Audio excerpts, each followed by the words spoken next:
Hi everybody! This video will be a little bit different from the others and I will explain why. A week ago I have been in Napoli for the first time. Despite having lived in Italy almost always, I never had the opportunity to visit the largest city of southern Italy. I use the Italian name Napoli and not Naples because I believe that a certain experience must be called with their original name. I know that what I say may sound strange, but if you follow me, I will be able to explain it. First and foremost, we must remember that a city is not only made up of buildings and streets, but also of the people who live there.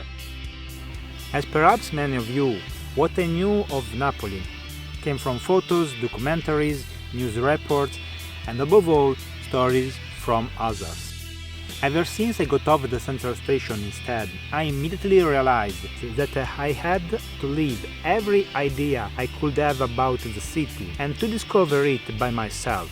Unfortunately, I had very few days to visit it, so I did not fully know the urban reality of this large and complex city.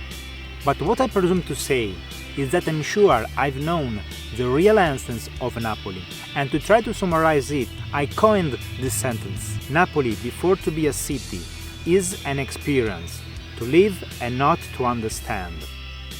Like life, you cannot and must not understand Napoli.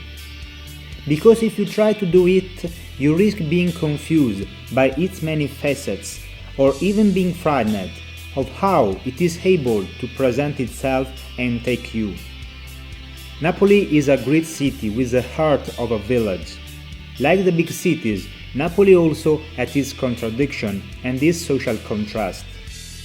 But its people welcome you at all times with this frankness, making you feel the protagonist and not the spectator of this reality.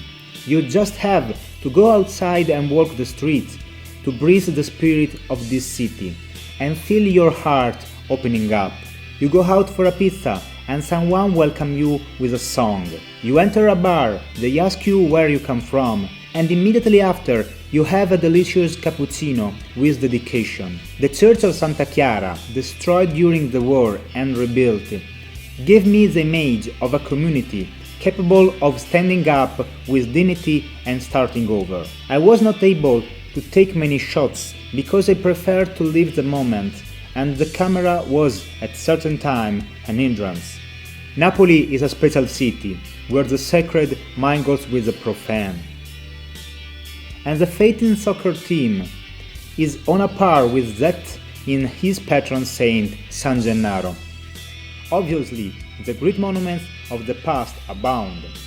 Castelnuovo, made Maschio Angioino, the Royal Palace, the Cathedral and the other churches, Galleria Umberto I, and many others.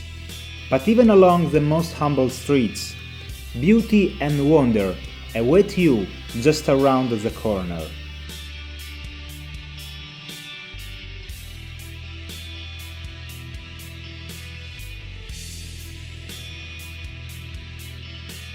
There is not Napoli without the sea and without Vesuvius. And while, like every tourist, I take a souvenir photo of the Gulf of Napoli, its citizens remind me that life at its time and must be enjoyed and not catalogued. Possibly do it slowly and with a good company. Just like a coffee in Napoli.